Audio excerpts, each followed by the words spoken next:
gentlemen, welcome to another small log. Today I'm going to show you my new project. It's going to be inspired from Left4Dead 2.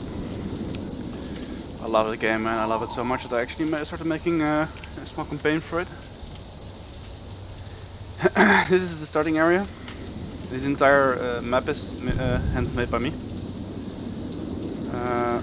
So yeah, this is your starting area. This is where the players start. So I need to add some extra props here, so don't worry, it's going to be like this bold. So basically you walk over here. Once you reach this, we're going to be the place for the arsenals. There are going to be 4-player co-op mode.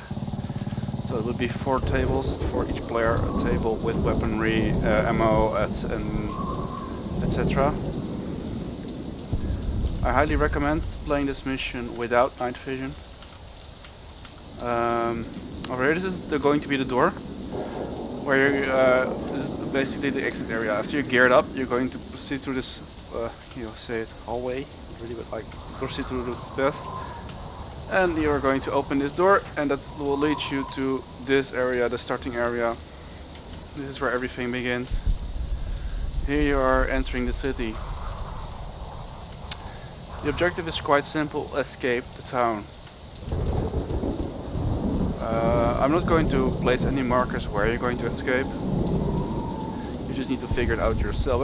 But I'm going to show you guys, of course, in this small log how the path goes.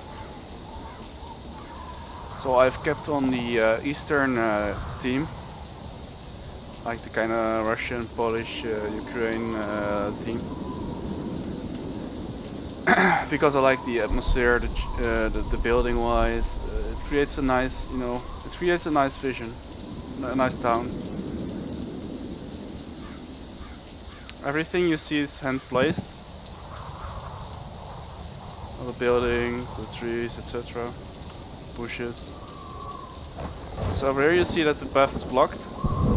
That there's a barricade from the military.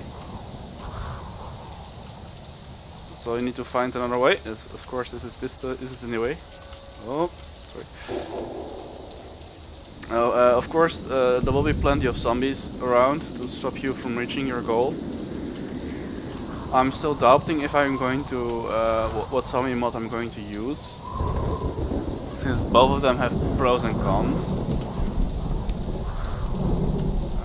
Over here is a small medical room. You get like in the map there are some hidden small spots.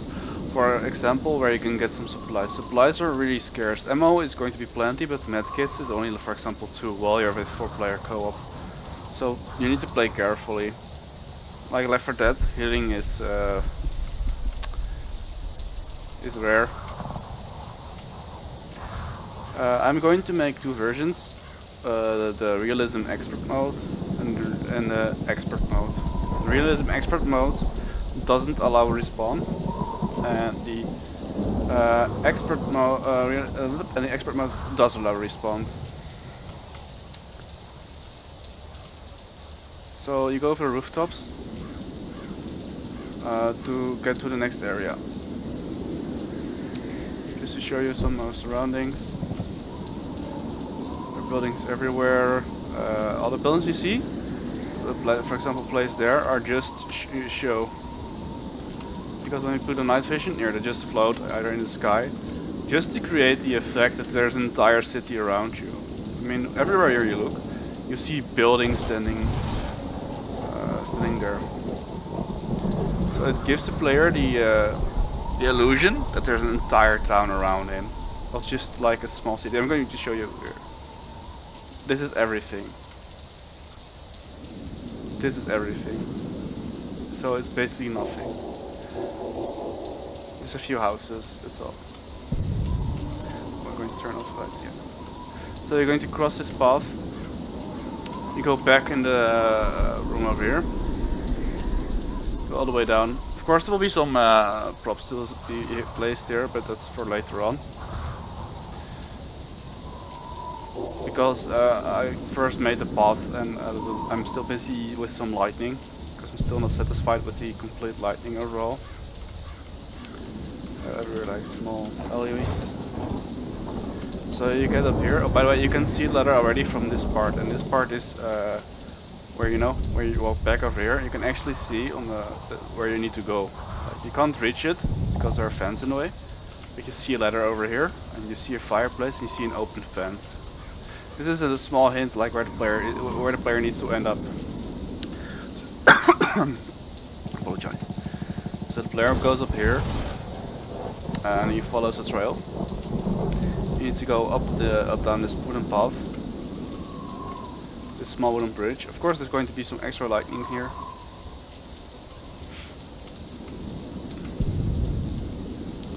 So the player is going to continue this way to the next side. Of course, a small light cube placed near the ladder, just to show you that there's more going on.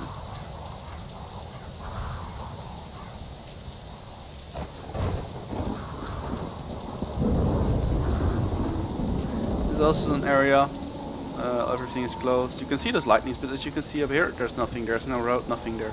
This is all just an illusion, like there's something there. The buildings nearby, I'll just give you an illusion.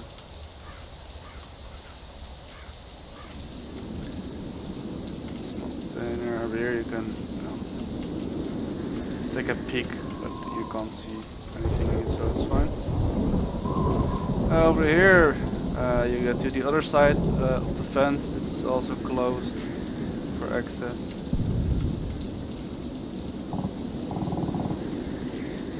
I'm still doubting if I'm going to make it open just because we'll hide some supplies here, but I'm not sure yet. I don't know why I would do that. Because visual box like these are still hidden from the public. So no, I'm just going to disclose it, sorry. So over here we have actually a panic event. In Left4Dead 2 we have some panic events that calls a horde to spawn and react on you. Over here you have the stop alarm will sound sign. I'm going to place a trigger that when you pass a certain way, and I'm going to also place a visual cue, like some kind of laser sight or some kind of thing, device that stands here, and it makes the alarm go sound on, and the light. It starts some extra lights on the roof to get on, you know. Audio cue as well with the horde scream. I'm currently having almost all the audio cues from Left4Dead 2 actually, and also, as you can hear, also some audio sounds. I placed a sign here on purpose, and also like this on purpose. Military area entry, so you know that you're entering a military area. I still need to adjust some lighting here, but as you can see, this path is blocked. You need to proceed through the military base. Can I call it the base? Yeah. There will be some supplies in here hidden, some weapons, you know, like in Left4Dead. You will be able to find your stuff. I will place arsenals on the spawning area, just for the people who wanna play like the game with arsenal with OP gear, to say it like that. But it's going to be meant like play it with small weaponry first. You can reach rooftops here, which is nice. These two entire buildings are accessible, and when you look around, like you can see that there is still a city around you. We have a crashed helicopter on the roof over there, by the way. You see a communication tower over there. Okay, so we're going to continue. So over here, we're going to exit the military area, and we enter a playground. I'm going to push you right through here. Nice body. And you come into the industrial area. There's still some houses on the left side. As you can see, you're entering a industrial area. I'm still going to add some light effects here, but yeah, I think this gives a pretty good impression about what I'm going to do here.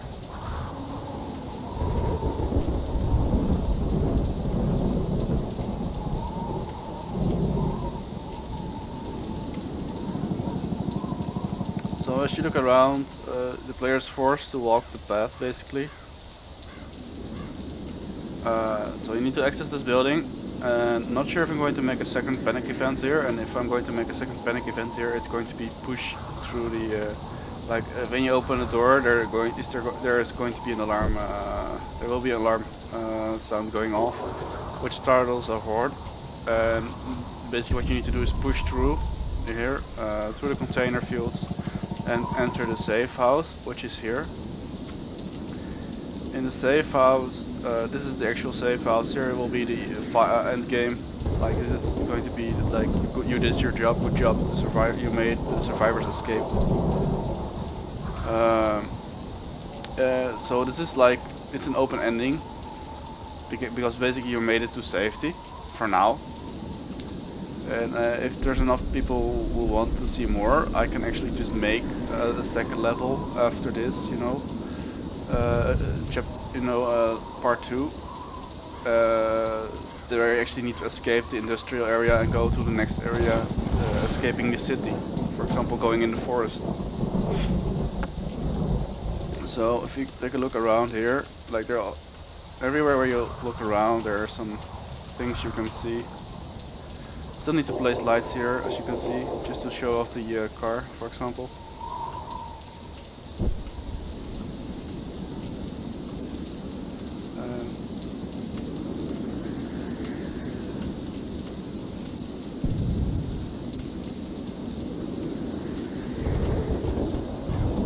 Did I miss something? Oh, I don't think so. Let's double check. No, it's fine. So, yeah. Oh. By the way, I made this like tiny square for just the immersion, like there's a world around you, like a small hospital or something like that here, with a road around it. And when you look at the road, you see it's actually going somewhere, but when you go here, you see it's ending there, it's ending there, nothing that is continuing. So the best thing about this, I can actually, when players are like, okay, cool, this is cool, I can actually make different versions of it. I can make a version A, version B, or version C.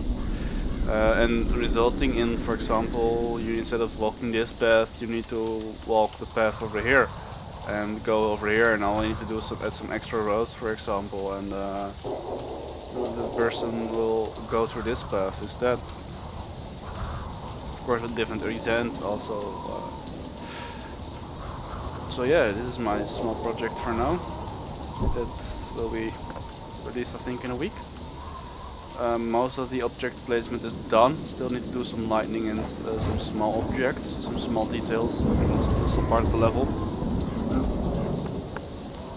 But most of it is pretty done.